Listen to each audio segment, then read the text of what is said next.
because, I mean, look, overlaying all of this, of course, Pritzker likely a presidential candidate in 2028.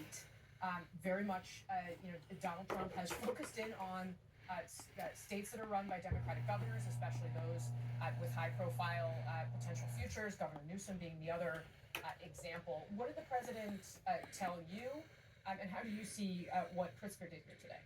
Well, he's obviously very focused on Chicago, and as he confirmed in the Oval Office, they do intend to go in. He did not reveal to me when they intend to go in, but it's certainly going to happen.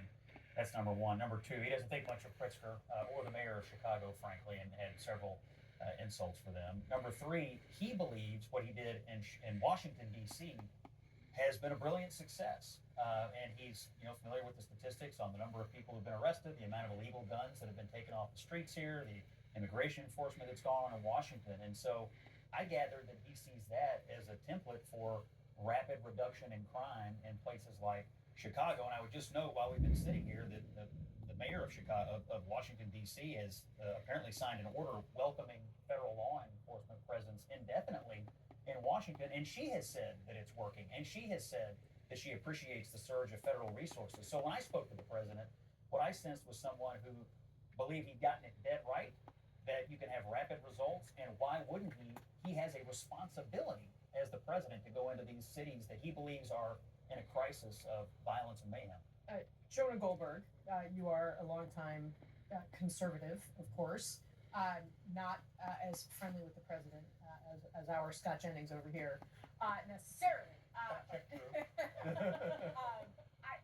But look, the president clearly thinks he is on winning political footing. But honestly, Washington, D.C. is a different city than Chicago. It is a distinctly different, you often go back to the way the Constitution is written. Is any of this okay? Yeah, so first of all, very different cities. First of all, to throw a sandwich in Chicago, that would be an outrage. Chicago sandwiches are much better than D.C. sandwiches. But, no, well, brother, look, I mean, because the president thinks it's a crisis is not a constitutional thing. The only time the word co-equal gets used a lot in Washington as if there are co-equal branches of government. They're not. Congress is superior to the presidency, was the intention of the founders. The only time co-equal appears in the Federalist Papers is to describe the federal government's relationship with the sovereign states of the United States.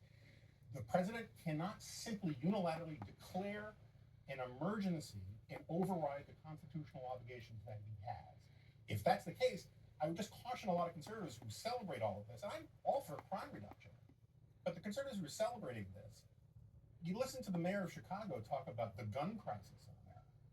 Well, what is to stop, given the precedents that Donald Trump is setting, what is to stop a Democrat, a Governor Pritzker, a Governor Newsom, to say, we have a gun crisis in America, just as legitimate on the facts argument as a crime crisis, and say, we're going to send the National Guard into states to go get their guns. There have to be standards here. The reason why Pritzker I'm not getting it for the politics. He keeps saying Trump was begging me to come, ask him to come. The reason why Trump is asking Pritzker to ask him is because that gives the president legal authority that he doesn't otherwise have, and he doesn't want to get overruled in the courts if he just violates the Posse Comitatus Act, violates the structure of our Constitution, and rides roughshod over the prerogatives of a sovereign co-equal state. Governors do not answer to the president of the United States. They answer to their own states and their own voters. The president's obviously setting up a regime that has a lot of very bad characteristics. There are military forces on the ground. He's threatening to put them in other cities. The president is now interviewing and vetting military officers before promotion for some of the general staff. We see real questions about the ethical limitations the president doesn't have anymore. The Supreme Court saying the president can't be investigated. It all seems like the leader has decided what he wants is the law that's supposed to carry, and everyone else has to adjust. We'll see whether or not the courts push back enough to stop more of this from happening. We've seen some good rulings over the last couple of days, but these will end up in the Supreme Court. And so far, the Supreme Court has a very mixed record about how much it's willing to restrain this president. Was it the phrase "the leader" that got that eyebrow raised, Scott Jennings? Well, to refer to the duly elected president of the United States who won the national popular vote and overwhelmingly in the Electoral College, a regime, to me is a little beyond the pale. Look, he won the election on two things. But to Joey's immigration. point, I mean, if the Democrat was saying, "Hey, we got a terrible gun crisis, we're going to send troops in to take them," Stop them. I guess the Second Amendment would be one thing to stop them, but Yeah, well, we could debate that later. Congress has sole authority over trade, and the president's argument is that by declaring an emergency, he gets to take away those constitutional prerogatives from the House. He's declared 9 emergencies since he's elected, so that he can violate all sorts of constitutional norms when it comes to deporting people and all sorts of them. Do you believe it is violating constitutional norms for the president, the head of the federal government, the head of the executive branch, to be enforcing federal immigration law? Because a big issue here, there are over 500,000 illegal immigrants in Illinois. I suspect most of them live in and around Chicago. Why wouldn't you surge federal law enforcement resources to the place where that many people are violating federal law? Yeah, but you hear him talk about ICE, talking about the National Guard, different things. Wait a minute. He's talking about doing What both, happens- and I grant you they're separate pots, but do you believe it's wrong for the president to send ICE, CPB? Because the Democrats in Chicago don't want any of it for some reason. Oh, I'm not here to defend the Democrats in Chicago. They suck too. My only point is that there are constitutional rules and prerogatives here that the president has made really clear he doesn't give a rat's ass about.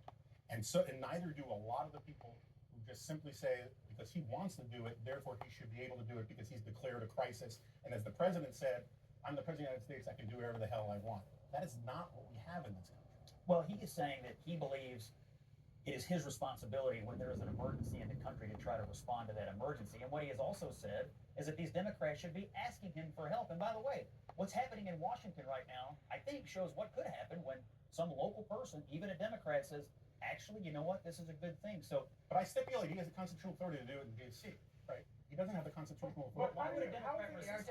That's a different question. That's a fair question. No, here's the question. How is it an emergency when we have people who are showing up for legal hearings to adjudicate their status and about their citizenship and their ability to stay here, and they are being grabbed out of hallways and taken to rooms where people don't know what's happening? How is that an emergency? Well, it is an emergency that we have millions upon millions upon millions of illegal immigrants in this country that were let into the country through open borders, and now we have to try to get them out. It is, I mean, our view is it's absolutely an emergency. I don't know. I have a friend who has on her wall her great-grandfather's emancipation papers from the 1850s. And he had carried those papers around because at any point he could be picked up because of the color of his See, skin. you're comparing slaves to illegal immigrants. I am saying, you watch some of the video of people being taken down the streets of Washington, D.C. and carted off, which look an awful lot like this is just happening from people because of what Which they video? look like.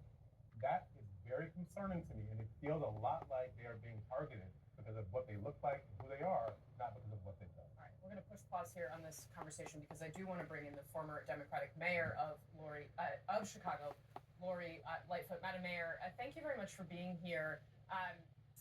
This obviously, we've been talking about the constitutionality of what's going on, Chicago being different than Washington, D.C. I want to ask you about what the president says is a major problem for people who live in the city of Chicago. He has said to them, hey, you don't have to live like this. I know crime was a significant issue when you ran the city. What do you say to the president of the United States about this? What do you say to residents of Chicago who may be concerned about crime? Listen, let's be clear. This is never about violent crime. It's not going to be about violent crime. I'm sitting in a studio that is 1 block away from Trump Tower. They're charging $800 a night for a room. They couldn't be as bold and audacious to charge that kind of amount if this was a hellscape, if this was a killing field. So it's not about violent crime. This is about 2 things. It's about power and it's about money. He wants to exercise his power. He wants to scare the heck out of immigrant communities, and he wants to use the pretext of the National Guard or the military coming in to Chicago to boost up the ICE numbers. But one thing I want to be clear about, we got a ruling today in San Francisco from a federal judge that said the pretense of sending in the troops into LA was just that. And we had lawyers defending that administration that clearly put on perjured testimony about the farce and the factual basis for doing it. If he comes to Chicago, he's going to be in court, and he's going to be sued by the state. He's going to be sued by the city, and I believe that there were private interests that also sue him. This is not about violent crime, and I don't think we should pretend that this manufactured crisis and his attempt to provoke people in Chicago is legitimate exercise of power. It is not. Coming into Chicago with troops would violate the Posse Comitatus Act, and he would find the same result as he did in LA and in California. If he really cared about violent crime, go after the gun manufacturers who are just mass producing these weapons and have no liability or accountability. Go after the gun stores that know that they're selling to straw purchasers that flood into our city. Pass common sense gun reform that we have been begging for decades. Those are the kinds of things that actually would make a meaningful difference in violent crime. He's not talking about any of those things. He will not do any of those things because this is not about violent crime. It's about something else. Before I let you go, Madam Mayor, I know we've obviously taken up quite a bit of your time as we watched that press conference together. But I think I would just ask you, I take your point that for the president, you believe he has many other reasons, here for doing what he's doing. The crime rate in Chicago remains what it is. Crime rate here in Washington, D.C. Remain what it is. What is the answer to getting that crime? Why can't local officials get that crime rate down? I mean, do you need more cops on the streets? Listen, the crime rate has gone down. You heard the numbers of decreases in homicides and shootings and other violent crimes have gone down and have been going down for the last 4 years. We can't ignore that because the president is making up his own facts. And we also know there are red cities in red states that have higher per capita rates of gun violence and other violent crime that we're not hearing coming out of the president's mouth as the places where he really wants to go. So I just will not play this game that this is about violent crime. What do communities need? We need to stop the flow of illegal guns. Mayor Johnson was 100% right about that. You don't gut the ATF, which is, by the way, really small to begin with. You should increase and expand the number of Would more ATF cops not help the You should situation? More cops on the street? Well, if they're well trained and they engage in constitutional policing, but what the president has done is brought in the military who are not trained to do local policing. If he wants to fund more police officers in Chicago, yeah, absolutely. But you put them under local control. You don't have the federal government from a distance who knows nothing about the nuances of local policing coming into our city and telling us how to police our neighborhood. If you want to send more resources, great. Send more money so we can hire more cops. Do more to shore up the federal law enforcement effort to interdict guns and gun trafficking. Absolutely, we'd welcome that. All But right. that's not what he's talking about. All right. Former Chicago Mayor Lori Lightfoot, thanks very much for joining us today. I really appreciate your time.